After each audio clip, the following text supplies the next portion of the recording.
If you ever hear your name in the woods, don't answer. I learned that in October 2018. Working search and rescue in a preserve we'll call Silver Pine. I only answered once.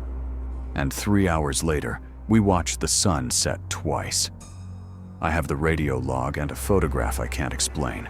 I'm not using real names because I still volunteer. We're a small county SAR team. ICS structure, pagers, orange vests, the whole thing.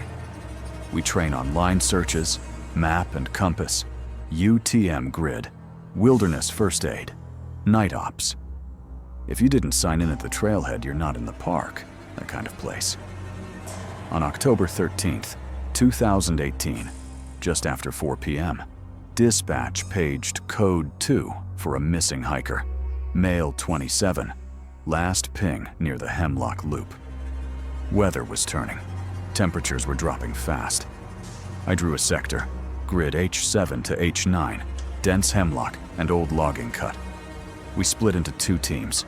My partner was Cal, call sign Bravo 3. I was Bravo 2. Clues are everything. Footprints, broken fern stems, candy wrappers, the stupid mylar from energy gels. At Silver Pine, there's something else we use. Half-buried survey stones that mark an old property line. They don't match the trail map, but old rangers swear by them. Find one, you find the next, and you'll never get turned around. That's the rule. Or it should have been. We located the hiker's car at the trailhead. Gray sedan, fast food cup, day pack missing. The kiosk log showed R. Hale in at 12:42 p.m. No sign out. Standard call. First 20 minutes were normal. We found a broken trekking pole tip near a blowdown and a Nalgene cap pressed into mud. Cal flagged it with orange tape. On the radio, Alpha, our lead, said to keep our sweep tight and call whistle every 5. So, I gave a 2 blast on my whistle. SFX, 2 sharp whistle blasts, thin echo. From the trees, something answered. Not our pattern. 1 long, then 1 short. It sounded close, but the echo didn't belong to the terrain. The hair on my arms lifted. Cal said, "Probably Charlie team," like he wanted to believe it out loud.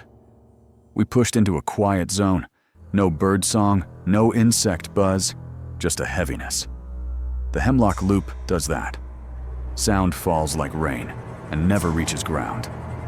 We found the backpack at UTM 14T053. I won't finish the numbers. Inside, energy bars, headlamp, and a Polaroid camera. A weird choice in 2018. The last photo had a smudged shape that looked like a clearing with standing stones. Cal joked, "Folklore starter kit." I didn't laugh. I could see 3 rounded stones like buried river rock in a ring. Our maps don't show stone circles. The Polaroid had a timestamp burned in, 2:19 p.m. But our pager went off at 4:06. He took that picture at least 2 hours before we found the bag 10 minutes off trail. So far, explainable. Then the radio popped. SFX, brief radio squelch. "Bravo 2?" A low male voice. Not Alpha, not dispatch. Cal lifted his mic. "Go for Bravo 3. Don't answer the whistle." Static. Then nothing. We both froze. Cal said, "Probably bleed over from county fire." But fire units use different call signs and different tones.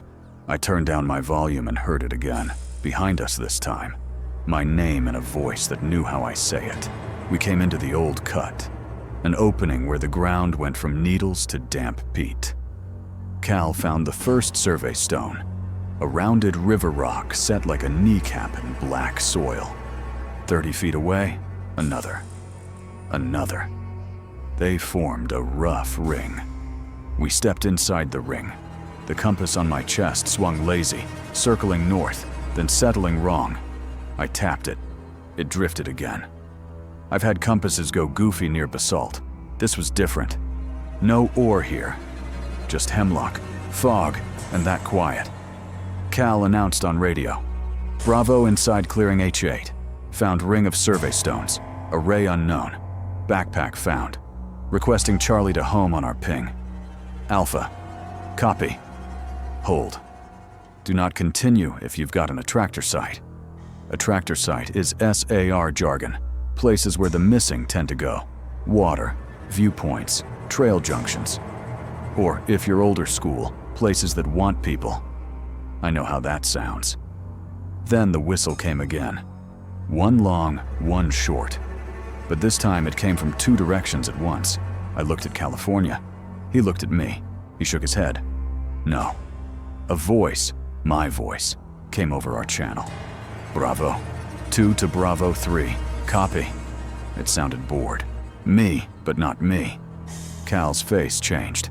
He keyed up and said, "Say your last."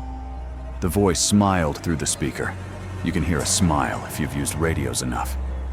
"Look left. Brace your knees." We both turned left. In the fog, a figure stood just outside the ring. Ball cap, gray hoodie, hands in pockets.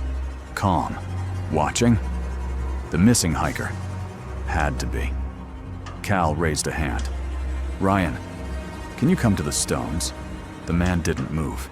He tilted his head the way deer do when they decide if you're a tree or a rifle.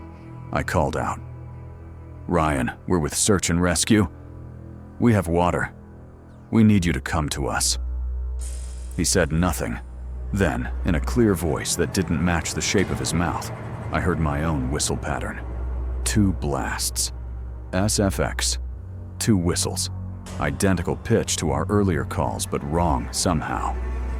Cal whispered, "Do not blow back." He grabbed my sleeve. "Do not answer it." Then my radio spoke in a voice that was mine and wasn't. "Don't answer the whistle." I wanted to put the radio down. I stepped to the edge of the ring. That's when I noticed something I'd missed. Footprints in the peat. 2 sets. One set came in from the north. The other set began in the middle of the clearing and led out, as if someone had taken their first step from thin air. "Alpha," I said. "We have visual on a subject. Unresponsive.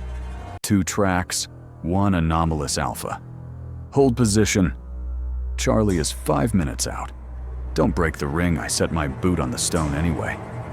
I shouldn't have. The air shifted like a room when a door opens to a pressure you can't sense. The figure took 1 step closer, not toward us, around the circle, testing, counting us. Cal squeezed my arm hard enough to bruise. Back. Now I stepped off the rock. The figure stilled again. The hiss in the trees returned like somebody exhaled. We tried the megaphone. No response. We tossed a thermal blanket just inside the ring and a bottle of water. The man cocked his head, looked not at us, but at the bottle, like he was trying to remember how water worked. Then Charlie team broke through the brush from our west and walked straight past us, like we weren't there. I shouted. Charlie didn't react. They scanned left and right, radios at their mouths. I could hear them on my channel, right there in front of me. But the words came from behind us, delayed, like a bad dub. My heart slammed. Cal said very quietly, "We're off." He pointed at the Polaroid from the backpack. The clearing in the photo? The angle? The stones? US. It wasn't a random shot of a ring. The picture was this ring, hours earlier, and in the lower right, barely there, a figure with 2 orange vests in the fog, the backs of 2 people. US. Alpha. Bravo, status? I lifted the mic. "We're in H8 clearing. Visual on target, not engaging." Charlie just crossed our position without acknowledgement, Alpha. Negative. Charlie is still on the road spur. "They have not entered your grid." Cal mouthed the words, road spur, with a look I've only ever seen on firefighters when a roof shifts. He made a decision. "We're leaving." Now we backed out, never turning our backs to the figure. It didn't follow. It tracked us with its chin, counting. 3, 4, 5. Don't ask me how I know it was counting. I just know. The sun, That low October orange fell behind the ridge. We hurried. My body started doing that thing it does when adrenaline fades and shakes start. We cleared the hemlock and came to the trail junction, and for 10 beautiful seconds, I thought we were fine. Then the light changed, brighter, and the sunset happened again. Same angle, same color, like someone dragged the sky back 5 minutes and pressed play again. Music, thin rising tone, then sudden drop. Cal said, "Keep walking. Keep talking. Don't stop." We reached the trailhead at 6:02 p.m. The parking lot was full of patrol cars and volunteers. I've never been so grateful to see other people. I headed for the command tent, and then Ryan, the missing hiker, walked out of the darkness, right past us, toward Alpha. Same hoodie, same ball cap, dirt on his temples. He didn't look at me. He didn't look at Cal. Alpha put a blanket around him, he said. "We were right behind you guys." "Why didn't you answer your radios?" Alpha frowned. "We've been trying you for an hour. You didn't answer, Cal." And I looked at each other, and both of us, without speaking, kept our mouth shut. We did the debrief. Ryan said he'd gotten lost near an old clearing and heard searchers. He said he followed our voices for a while, and then you just sort of fell behind. He couldn't describe where he'd been. He kept asking what time it was, like it mattered too much. Our radio log printed later that night. Our channel captured a male voice at 5:21 p.m. saying, "Don't answer the whistle." The metadata tagged it as Bravo 2, my handset. But at 5:21, my mic was clipped and covered by my vest, hands nowhere near it. The audio waveform looked like it was recorded inside the radio. No room tone, like a studio. The tech said maybe a stuck entity. I said nothing. I went home, showered, tried to sleep. At 2:07 a.m. my phone buzzed. Unknown number, one new voicemail. SFX, phone beep, room tone. It was me, my voice, wind on the mic. "Look left, brace your knees." Then a single whistle, one long, one short, and the message ended. The timestamp said 1:42 a.m. I had no missed call. The next day, Cal texted me a photo someone took at the trailhead. A shot of Alpha, me, and Cal walking in. In the background, near the tree line, there's a gray hoodie and ball cap, out of focus, before Ryan arrived. The EXIF says 5:55 p.m. But in the photo, the shadows point both east and west. 2 sets, 2 suns. I still have those on a thumb drive. I still haven't shown anyone outside the team. Here's what I didn't put in the incident report. When we left the ring, I broke the rule. I was angry, scared, and angry at being scared. I raised the whistle to my lips and gave 2 blasts. A second later, from behind us, I heard my whistle answer. Perfect, down to the tiny crack in the plastic that pulls the pitch low. Not from the trees, from my radio. A voice came through, my cadence, but lighter, like I was speaking through someone else's teeth. "If you ever hear your name in the woods, don't answer."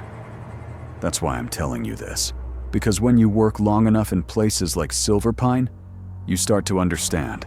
There are old lines cut into the world that don't show up on maps. Step over one, and you'll walk next to yourself for a while. If you're lucky, one of you makes it back.